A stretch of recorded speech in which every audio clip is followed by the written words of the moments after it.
नमस्कार। कैसे हैं दोस्तों? ज्योतिष और ग्रह भाई अमरिंदर में आपका मैं बहुत बहुत स्वागत करता हूं। दोस्तों, आज मैं अपने वीडियो जो कि पार्ट नंबर 9 होगा, जो मैंने एक नक्षत्रों की सीरीज शुरू की है। अभी तक पुराने वीडियो में मैं 8 नक्षत्रों की, मतलब ये कहने का मतलब 7 नक्षत्रों की विवेचना कर चुका हूँ। आज जिस नक्षत्र की मैं विवेचना आपसे करने जा रहा हूँ, उस नक्षत्र का नाम है पुष्य नक्षत्र। पुष्य नक्षत्र यह हमारे सूरज मंडल का 8वां नक्षत्र होता है। और पुष्य नक्षत्र, इसकी जो राशि होती है, राशि स्वामी वो चंद्रमा होता है, लेकिन नक्षत्र का जो स्वामी होता है वो शनि होता है। तो अब देखिए क्या होता है। शनि और चंद्रमा का इस नक्षत्र में मेल हो गया, और ऐसे हम लोग ज्योतिषीय पद्धति के अनुसार भी कहते हैं कि शनि चंद्रमा अगर आपस में मिल जाएं तो एक विष योग का निर्माण हो जाता है। शनि वायु तत्व है, चंद्रमा जल तत्व है, और वायु और जल का जो सम्मिश्रण होगा वो बहुत फ्रूटफुल भी नहीं होगा। और चूंकि चंद्रमा है यहाँ पर, पुष्य नक्षत्र है, तो ये मानकर चलिए कि ये हमारे शरीर का जो जल तत्व है उसको प्रभावित करेगा। शनि जो है न्यूरो, मतलब न्यूरो जो नर्व, रिब्स, हड्डी, इन चीज़ों को भी इंडिकेट करता है और इन चीज़ों का कारक होता है। तो आपको इस तरह के प्रॉब्लम्स आ सकते हैं अगर आपका जन्म पुष्य नक्षत्र में हुआ है।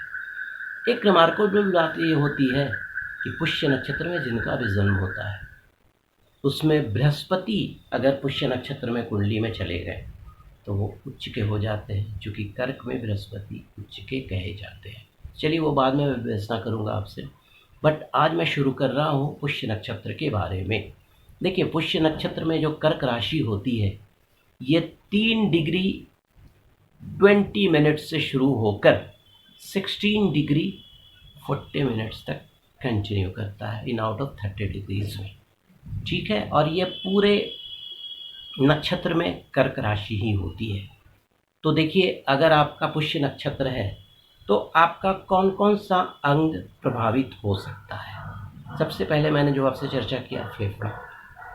क्योंकि चंद्रमा है यहाँ पर, चंद्रमा इंटेस्टाइन को भी रिप्रेजेंट करता है, तो आपके इंटेस्टाइन में कुछ प्रॉब्लम्स आ सकते हैं।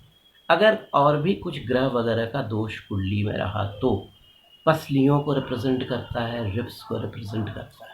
ठीक है, अगर आपका जन्म पुष्य नक्षत्र में हुआ है तो किन तरह की बीमारियां आपको परेशान कर सकती हैं और किस तरह से सावधानी रखनी है। ऐसा नहीं है कि अगर आपका जन्म पुष्य नक्षत्र में हुआ है तो इन बीमारियों से आपको सामना ही करना पड़े, क्योंकि इन बीमारियों को कम्बैट करने के लिए, रोकने के लिए और भी बहुत सारे प्लैनेट्स होते हैं। वो तो सारी कुंडली की विवेचना करके आप इस चीज़ को, इस कंक्लूज़न को निकाल सकते हैं। तो यहाँ पर मेरा ये कहने का मतलब नहीं है, but we have to be careful about this. तो चलिए शुरू करते हैं। देखिए, अगर आपका जन्म पुष्य नक्षत्र में हुआ है तो आपको ब्रोंकाइटिस, जो बाद में कन्वर्ट होकर टीबी वगैरह में भी कन्वर्ट हो सकता है, ट्यूबरक्लोसिस जो होता है, आपके कुंडली में अगर कोई और भी ग्रह वगैरह का दोष है तो आपको थोड़ा सा, जो क्या बोलते हैं, कार्सिनोमा हो गया, मतलब कैंसर जिसको आप बोल सकते हैं, थोड़ा सा संभावनाएं बनी रहती हैं। ऐसा नहीं है किस तरह का होगा। उसके अलावा पैरिया का प्रॉब्लम हो सकता है, एक्जिमा का प्रॉब्लम हो सकता है, स्क्रबी का भी प्रॉब्लम हो सकता है। बार बार आपको जो बेल्चिंग होता है, मितली होती है, उसका भी प्रॉब्लम्स आपको परेशान कर सकता है, क्योंकि this is related with intestine also.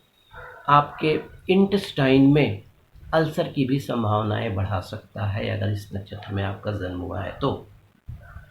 उतना ही नहीं, आपकी जो श्वास नलिका होती है, जो ट्रैचिया होता है, वहाँ पर भी प्रॉब्लम्स हो सकते हैं। उतना ही नहीं, गॉल ब्लैडर में स्टोन वगैरह की भी संभावनाएं अगर इस नक्षत्र में आपका जन्म हुआ है तो बढ़ाता है। ठीक है, लेकिन अगर किसी का जन्म पुष्य नक्षत्र में होता है तो क्या क्या उनमें, उनकी कैरेक्टरिस्टिक्स क्या होती है, किस तरह का व्यवहार होता है, किस तरह के वो जातक हो सकते हैं, आइए उस पर चर्चा करते हैं।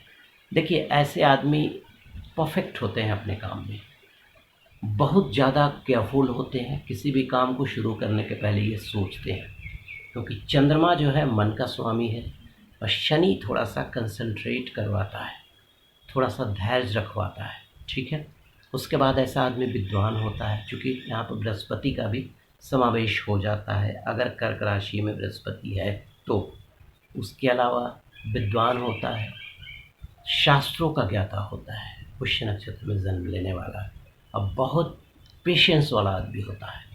उसके अलावा अगर वो पॉलिटिक्स में है तो बहुत पॉपुलर आदमी होगा, कहने का मतलब, और अपने टाइम फ्रेम पे बहुत ज़्यादा स्टिक रहने वाला होगा, और धनी होगा और बहुत क्लेवर होगा, अगर पुष्य नक्षत्र में किसी का भी जन्म हुआ है तो।